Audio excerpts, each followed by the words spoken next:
Once upon a time, India was the crown jewel of the world, not just in poetry, but in reality. In the year 1700, India accounted for nearly 27% of the world's economy, a land of unimaginable wealth, innovation, and craftsmanship. But by the time the British left in 1947, that number had plummeted to less than 3%. What happened? How did a country so rich become so poor? This is the story of how Britain systematically looted India, draining its wealth, crushing its people, and rewriting history in their favor. A story they rarely tell, but we must never forget. It all started with a handshake and ended with handcuffs. In 1600, the East India Company was just another trading company set up by a group of British merchants. They weren't conquerors, they were businessmen. They asked for trading rights, and the emperors, powerful yet tolerant, granted them. But greed has a way of growing. Soon it wasn't enough to limit themselves to trade, they wanted control. By the mid-1700s, the Mughal Empire was crumbling. Regional powers like the Marathas, the Nizams and others were rising, but they were fighting each other. The East India Company saw an opportunity and took it. They made alliances with Indian rulers, manipulated kingdoms, and played politics like a game of chess. Divide and rule became their core strategy. In 1757, at the Battle of Plassey, they defeated Siraj-ud-Dowlah, the Nawab of Bengal. Not through military might, but bribery, deception, and betrayal. After Plassey, Bengal became a cash cow for the company. They drained an estimated £2.5 million annually from Bengal alone. In 1764, at the Battle of Buxar, they crushed the Mughal forces, and it didn't stop there. After defeating the Maratha Empire, the last major power in India, in 1818, the East India Company controlled most of India. Millions of Indians became subjects of a private company. Imagine Amazon or Google ruling an entire country. That's what it was like. But after the 1857 revolt, what Indians call the First War of Independence, things changed. The British Crown took direct control. India wasn't a trading post anymore. It was the jewel in the crown of the British Empire.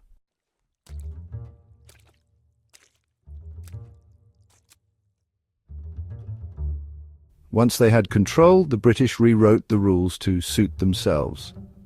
Let's start with textiles. India was famous for its hand-woven cotton and silk. The muslin of Dhaka was so fine, they said you could pull an entire sari through a ring.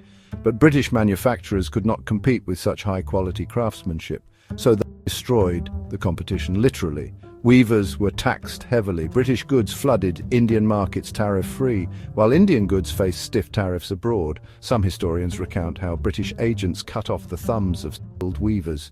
Whether metaphor or fact, the destruction was real. In 1700, India's textile exports were around 25% of the world market. By 1815, it was almost zero. 1 million weavers in Bengal alone were forced into poverty. Many starved. Some turned to farming, where they found themselves caught in another British trap. The British introduced the zamindari system in Bengal. Under it, landlords collected taxes from peasants and sent most of it to the British government. Before British rule, taxes were about 6 to 10% of the crop. Under the British, they went up to 50%, sometimes even more. If farmers couldn't pay, their land was seized. They starved. Between 1769 and 1773, during the Bengal famine, approximately 10 million people died, about a third of Bengal's population at the time. And what did the British do? They raised taxes during the famine. They did not care. When World War I broke out, India was forced to contribute. About 1.3 million Indian soldiers were sent to fight for Britain. India paid £146 million toward Britain's war costs. Over £17 billion today. World War II was worse. 2.5 million Indian soldiers fought. India paid for them, and for British troops too. Food was diverted from Indian markets to feed British soldiers elsewhere. In Bengal in 1943, Churchill's policies caused another famine that killed at least 3 million people. But Churchill did not. Grain was exported even as Indians starved, and Churchill reportedly blamed Indians for breeding like rabbits. Meanwhile, British war debt to India was never fully repaid. Every year, India paid for British officials' pensions. It paid for their military expenses abroad. It paid home charges to Britain for so-called administrative costs. From 1765 to 1938, India transferred an estimated £9.2 billion to Britain. In today's money, that's over $45 trillion, according to economist Utsa Patnaik. Imagine $45 trillion drained from one country. That's twice the GDP of the US today.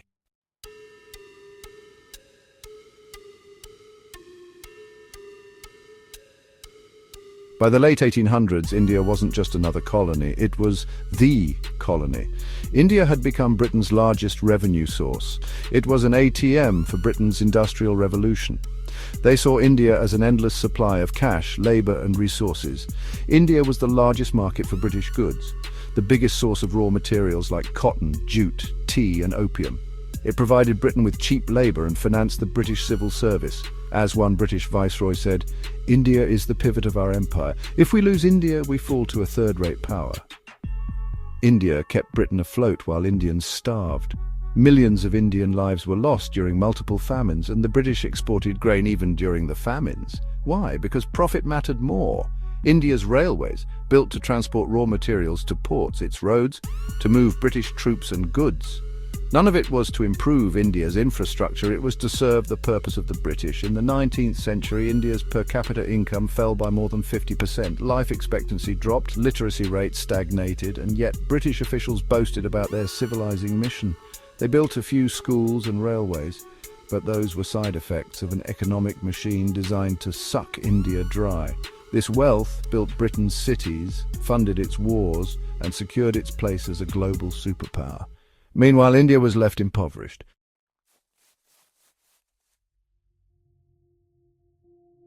By the time the British left in 1947, India was one of the poorest nations on earth.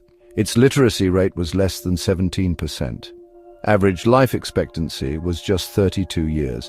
A country that once accounted for over a quarter of the world economy was reduced to begging for food aid within decades.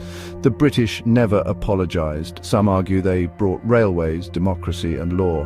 But what good is a railway if it only takes your wealth away? What use is law if it only protects the rulers, not the people? Britain's empire wasn't built on benevolence. The truth is this: Britain's empire was built on theft, oppression and the blood of millions, and the numbers don't lie. $45 trillion stolen, millions dead from famines, generations left in poverty. That was the price India paid, all because of the British. Today, India is rising again, but history teaches us a lesson. Never forget where you come from, and never let someone else write your story.